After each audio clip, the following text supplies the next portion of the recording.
What's up everyone on the internet? Thank you for making this video party. I'm so excited to upload this one for you guys because for this video we're taking a look at practically one of the greatest animes ever of all time, and that is Sword Art Online Alicization. Okay, that's a bold statement, but I gotta tell you, SAO is the anime that got me into anime. I can talk about the entire SAO franchise, but for the sake of time, I'm gonna put a link in the description down below to my SAO series review prior to the Alicization finale. So be sure to check out that video and don't forget to hit that like and subscribe button. But anyway, Sword Art Online Alicization is the third season in the SAO franchise, which pretty much stands on its own. And what I mean by that is that you don't have to watch the first two seasons and the movie prior to watching this third season, because in this third season we get to watch our main protagonist Kirito enter a whole new virtual world known as the Underworld, which pretty much borders the line between virtual reality and reality. The only difference is that the Underworld has knights, magic, and a whole lot of dragons. But anyway, when Kirito enters his world, he meets up with a boy called Yujo, who's on a mission to rescue his childhood friend Alice, who was taken by an Integrity Knight. However, the only place to find her is at the Axiom Church, which is basically Integrity Knight headquarters. So Kirito decides to join Yujo on this little quest because apparently he's stuck in this virtual world,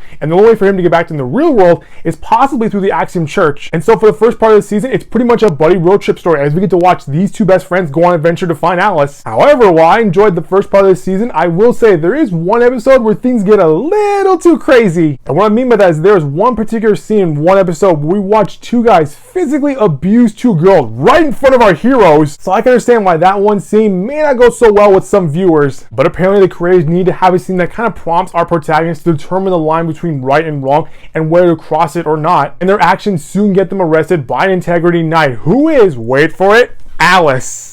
Or as some would call her, Alice Synthesis 30, which leads us to the near end of the first part of the story, to where we see our two characters locked up as prisoners in the Axiom Church, but are set free by another character who's practically the Yoda of the entire season. She sets Kirito and Yuji free and basically tells them that, hey look, the girl in charge of this Axiom Church, yeah, she's really corrupt, and she's brainwashed most of the Integrity Knights, including Alice. But if Kirito and Yuji help her, there may be a way to save Alice. Which leads us to part 2 of this story, to where we get to see Kirito and Yuji go up 100 floors of this Axiom Church and fight every Integrity Knight. Holy crap, the fights are almost godlike, because with each Integrity Knight Kirito and Yuji fight, each knight has their own super secret special powers. We have one knight with a flaming bow and arrow, another knight who has the power of the sun, and we have another knight that can manipulate time. Oh my god, the budget for this season, it just goes to show you that this show went all out. And we're only in part 2. As we move further on, our boys eventually run to Alice, and holy crap, her theme music is both beautiful and powerful at the same time. I know this is a big comparison, but her theme music is almost like Duel of the Fates in Star Wars. I really can't wait for them to drop the album for this entire season just so that I can have Alice's theme music. When you watch her go up against Kirito and Yuji and wipe the floor with them,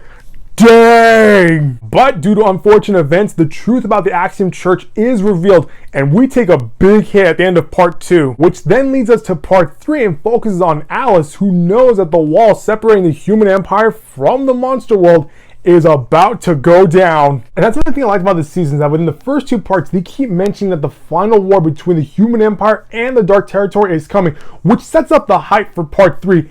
And boy do they deliver. Because one of the things I love about big battle scenes is usually the scenes prior to it, and as Gandalf would put it, it's the deep breath before the plunge. I don't know why, but I love watching people prepare for the big battle. I got 2 of my favorite examples. One is from Lord of the Rings, The Return of the King, to where we see Pippin sing a song as we watch Gondor ride into battle and practically their death. And my second favorite example is from Game of Thrones, and it's the scene where Podrick sings Jenny of Old Stones while everyone is waiting for the White Walkers to come. So in part 3 of Alicization, we get something like that as we hear Lisa, who is my all-time favorite J-pop artist, play a song while the wall separating these 2 big armies comes crumbling down. And that's when the bloodbath begins. Oh my god, from here on out, it's nothing but sword and blood as we watch Alice and other Integrity Knights fend off an army of orcs, goblins, witches, and other monsters. And let me tell you, everyone gets their moment of shine as we get to watch old and new Integrity Knights throughout the entire battle in this third part of the season. Not only that, but Asuna decides to join the fight, and holy crap, the account she uses to dive into this virtual world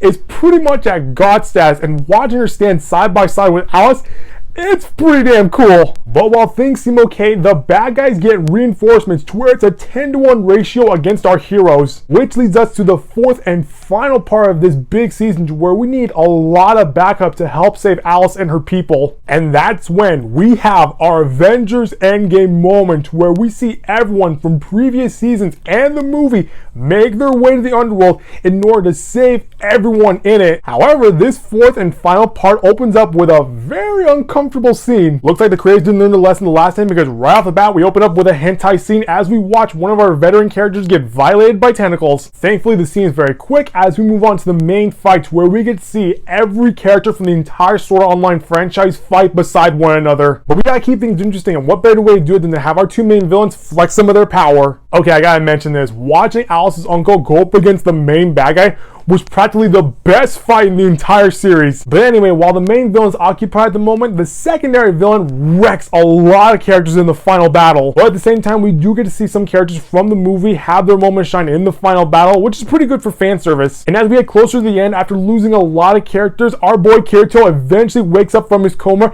and I gotta tell you, the first 3 words that came out of my mouth were, "I knew it." Holy crap, watching him come back at full force, he really is the god of swords. Anyways, part 4 comes to an end as the final part for this big season. We do eventually do a time jump to where we see Alice as an AI in the real world. I gotta tell you, after watching this 3rd season of Sword Art Online, I gotta add another Alice figure to my collection. I mean, look at her, isn't she amazing? She protects, she attacks, and most importantly, she had Kirito's back. Oh man, I can't stop thinking about her now. I need to make a waifu video. Anyway, with this huge season finally over at almost 50 episodes, this is Sword Art Online at its finest. Now, originally, I thought this was the final season for the entire franchise, but apparently at the end of the credits, they mentioned this is going to lead to something a lot more bigger for season 4. So I'm really excited to see where this franchise goes in the near future. But apparently the studio decided to drop a teaser trailer for a spin-off series that is set to debut in 2021. Called Sword Art Online Progressive. Now, from what I read in some articles, it looks like we're going back to our roots, as this spin-off season is going to take place during the first season of Sword Art Online as we get to watch Asuna's journey unfold. That's all I know for now. I'm pretty sure there's a lot more to it, but I'm so excited to see another new installment in this franchise. Well, that's going to do it for this video, guys. That was my overall view for Sword Art Online Alicization. If you like what you saw, click the subscribe button to see all these updates from this channel. I'll see you all next time with a brand new video.